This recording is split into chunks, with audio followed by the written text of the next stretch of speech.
Bom dia, meus irmãos, que a graça e a paz do nosso Senhor e também Salvador Jesus Cristo seja com cada um de vocês. Que Deus possa abençoar a sua vida. E eu te convido nesse dia a tomar café com a palavra de Deus. Por isso, já prepare o seu café, pegue a sua Bíblia, seu caderno e a sua caneta e vamos juntos meditar na palavra de Deus. Gostaria de te convidar para que possa ler esse capítulo antes de iniciar esse estudo, esse devocional junto comigo. Que Deus te abençoe. Aqui é separado em alguns tópicos. Primeiro, o maior do reino dos céus, essa indagação dos discípulos. Segundo, vai falar sobre os tropeços. Terceiro, vai falar sobre a ovelha perdida, parábola da ovelha perdida. Depois vai falar sobre disciplina na igreja. Depois vai falar sobre quantas vezes temos que perdoar. Depois vai usar essa parábola do credo incompassivo, que é uma parábola linda, riquíssima, que eu particularmente amo muito. Amém? Glória a Deus. Então vamos lá. Primeiro é sobre o maior do reino dos céus. Os discípulos tinham uma visão errada sobre o que era o reino dos céus, e talvez você também tenha. E eles tinham um entendimento equivocado sobre a natureza do reino dos céus. Que existia maior ou menor entre eles, não. E de Jesus, antes de falar de alguma coisa, ele fala sobre conversão. A gente falou, meu filho, com esse pensamento vocês têm que se converter, e se vocês não for como criança, de modo nenhum entrará no reino dos céus, porque o reino pertence aos humildes e a criança é humilde.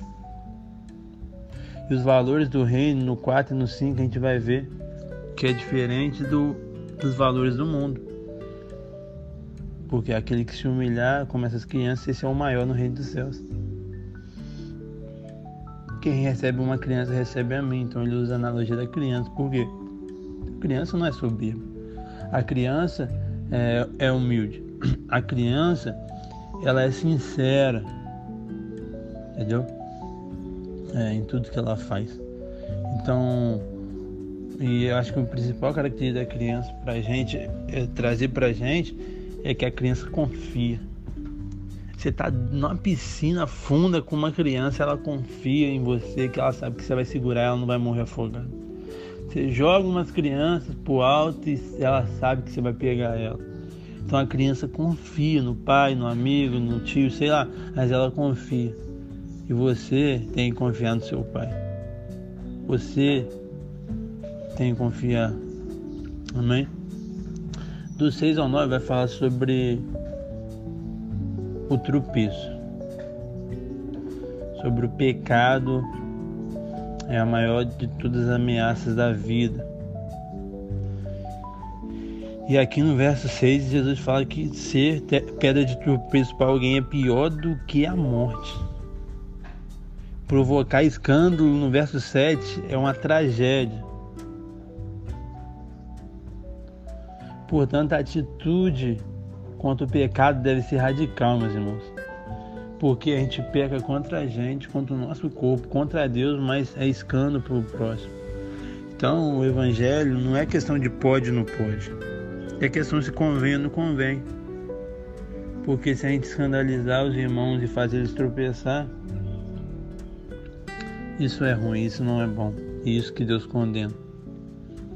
Amém? E aqui no verso 10 ao verso 14, Jesus vai falar sobre a parábola da ovelha perdida.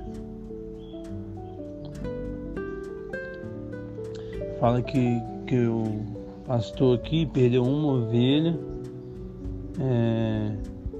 e foi procurar. Porventura encontrar em verdade vos digo que o maior sentirá por causa dessa do que pelas 99 que são extraviadas. Então ele está falando sobre a criança, sobre os tropeços que pode fazer essas crianças cair e sobre ela se perder. Então os pequenininhos não podem ser desprezados. No verso 10 a gente vê isso, que os pequenininhos devem ser resgatados. No verso 11 a gente vê isso, que os pequenininhos devem ser procurados, 12 e 13, e que os pequenininhos não devem perecer. E quando fala pequenininho, não fala propriamente criança, pode encaixar criança aqui, mas principalmente aos imaturos na fé, entendeu? Aqui em si, do 1 ao 5, fala realmente de criança, para você entender a essência. Mas do 6 ao 9 fala de imaturo na fé. Por quê? É só fazer um pensamento comigo, lógico. Uma criança não fica escandalizada com nada. Ela não sabe o que é certo e o que é errado. Se você, beber, se você fazer alguma coisa, ela não sabe. Então Jesus não está falando da criança em si.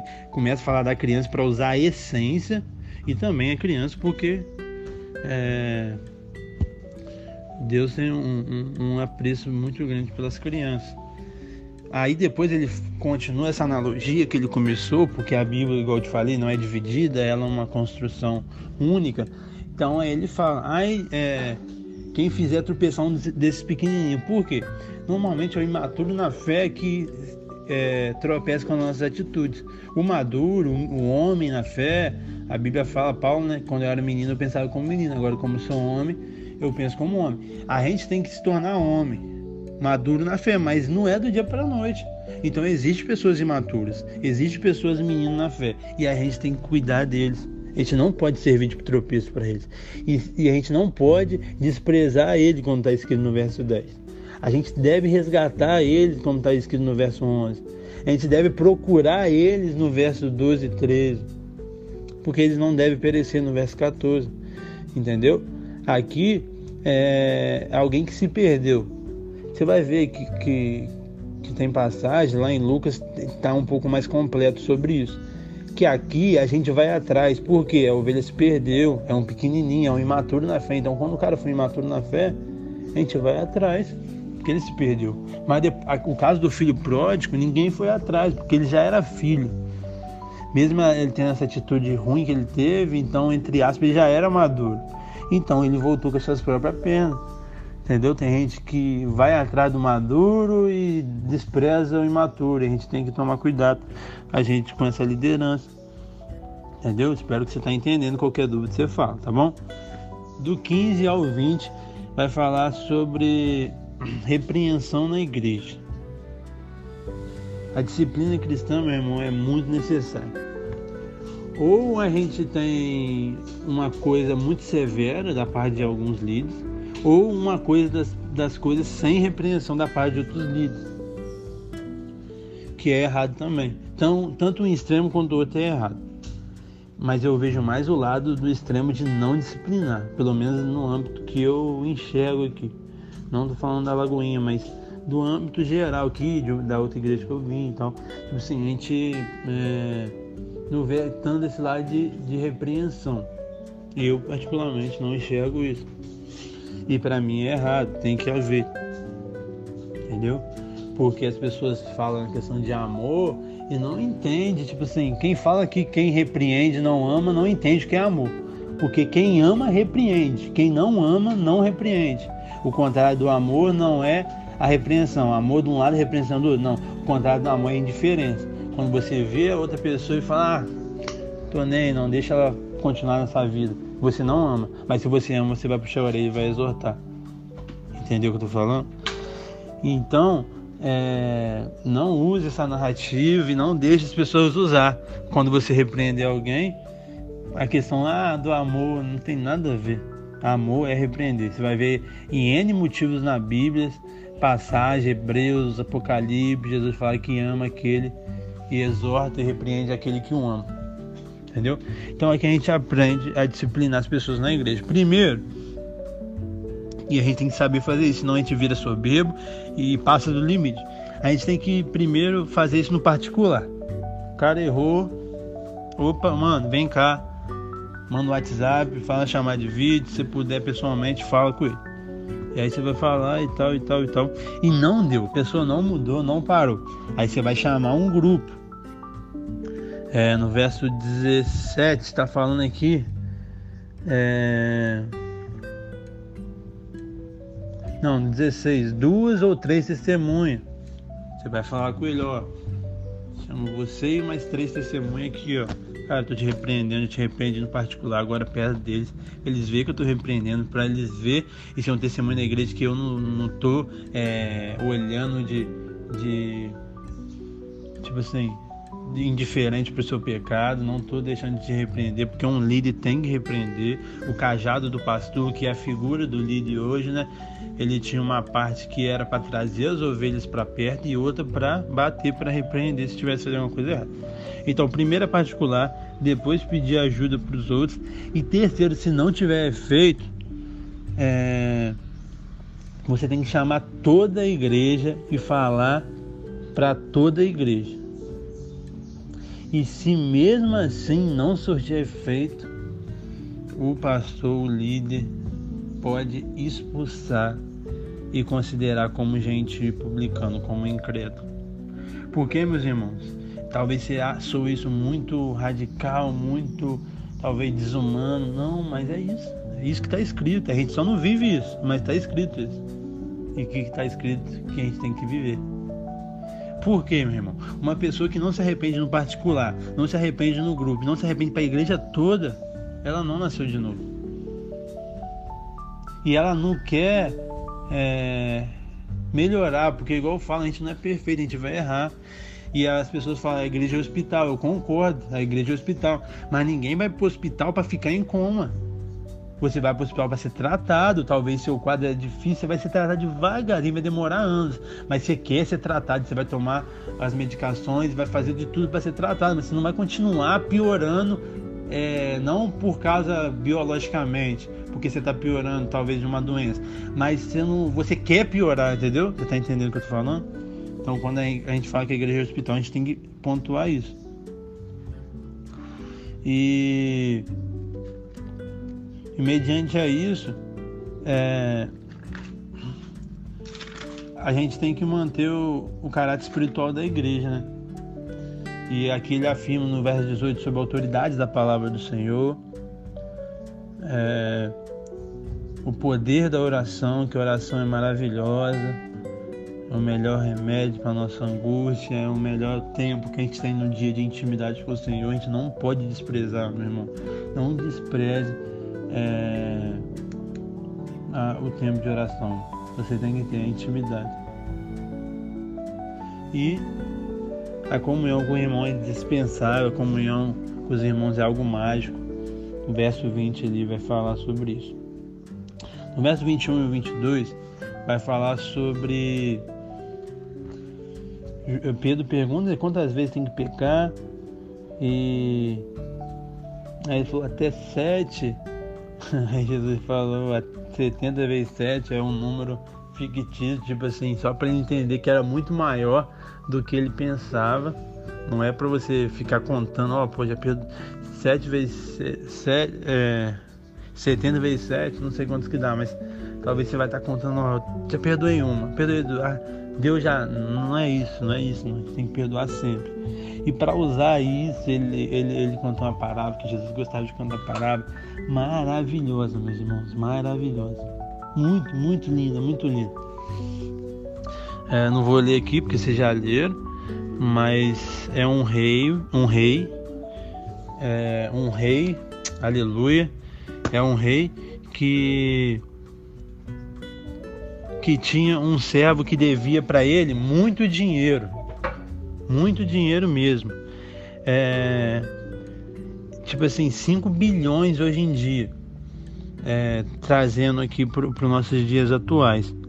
E esse rei perdoou. Esse cara, ganhava 5 mil, não tinha como pagar, ia ter que viver umas 10 gerações para pagar. Esse rei perdoou. Então era a dívida muito grande. E o outro servo, que devia, essa pessoa que foi perdoada, devia, sei lá, trazer no nosso dia, sei lá, 5 mil reais ou até menos, que era uma dívida importante. Qualquer dívida, o dinheiro é nosso, a gente tem que pagar, quem tem que receber não tem problema em cobrar e tal, mas você tem que ter senso. Era errado ele cobrar? Não, mas era antiético. Por quê? Porque ele recebeu uma perdão de 5 bilhões. Como que ele não perdoa 5 mil? E ele não fez assim, tá bom, eu quero que você me pague, mas pode demorar um pouco e você me paga. Não, ele não aceitou. O cara falou que ia pagar e não aceito, e açoitou o cara. E quando o rei ficou sabendo, ele ficou bolado, ficou muito bravo mesmo. Então, uma coisa que a gente tem que entender primeiro, nessa passagem, o perdão que a gente recebe de Deus. No verso 23 fica claro que Deus vai ajustar a conta conosco. Deus é o rei, Deus vai ajustar as contas conosco, no verso 23.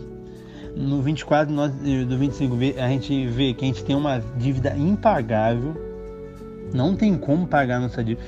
Aqui esse dinheiro está representando nossos pecados. Não tem como, irmãos, você pagar a dívida que você tem perante Deus mediante seus pecados. Não tem como. Não adianta você querer pagar, você fazer boa obra para achar que merece. Não merece. Por quê? 26 e 27. O perdão de Deus é um favor imerecido. A gente não merece. E aí sim que ele mostra a sua graça. Entendeu? Ele mostra também ali no 27 que o perdão dele é um perdão completo. É um perdão completo. E perdoou todas as suas dívidas. Todos os seus pecados foram perdoados mesmo. Todos. Até os que você vão fazer ainda. E o perdão de Deus é baseado na sua compaixão. Amém? Então, ele nos perdoou de tudo. E agora é o nosso perdão para com o próximo. A falta de perdão, meus irmãos, é uma evidência da dureza do nosso coração, versos 28 a 30. A falta de perdão é um sinal de ingratidão a Deus, verso 32. A falta de perdão desperta a ira de Deus, verso 34. A falta de perdão gera profunda tristeza às pessoas, verso 31. A falta de perdão aprisiona tanto o ofensor quanto o ofendido. A falta de perdão produz flagelos, verso 34. A falta de perdão fecha a porta da misericórdia de Deus para você, meus irmãos. O perdão para com o próximo está condicionado por perdão para com Deus. Por quê? Cara, é inimaginável, é incalculável, é incompreensível a gente não perdoar alguém que pecou 1, 2, 3 vezes que a gente. Pode ser com traição, com calúnia, com roubo, com um monte de coisa. Mas pecou 1, 2, 3, 4 vezes com a gente. Mas a gente pecou 1 bilhão de vezes contra Deus e ele perdoou. Por isso que ele não aceita. Ele não aceita um cristão ser cristão sem perdoar. Eu não estou falando isso sendo indiferente. É coisa mais fácil. Não é. Por que não é fácil? Porque fere o nosso ego. E tudo que fere o nosso ego, nossa alma cresce. Então, não, essa pessoa não merece. Não é isso. Não é questão de merecer. Perdão, meus irmãos, coloca na sua mente. Não é amnésia. Perdão não é amnésia. Perdão você não esquece. Mas a partir daquele momento, você decide perdoar. É como uma ferida. Que quando ela cicatriza, você sabe que aconteceu alguma coisa ali, mas quando você passa a mão não dói mais. Isso que é o perdão. Você não vai esquecer que a pessoa fez, mas não vai doer mais. E eu tenho certeza que você talvez não conseguindo, se você pedir a graça de Deus, Ele vai te abençoar. Ele vai te proporcionar. Glória a Deus, meus irmãos. Mais um momento abençoado de café com a palavra. Espero do fundo do meu coração ter te edificado, te abençoado, te ensinado em algo. E gostaria muito que você pudesse curtir esse vídeo, você pudesse comentar, pudesse se inscrever no canal para que possamos alcançar mais e mais pessoas e também que você possa compartilhar. Que Deus abençoe sua vida. Eu te espero amanhã no Café com a Palavra.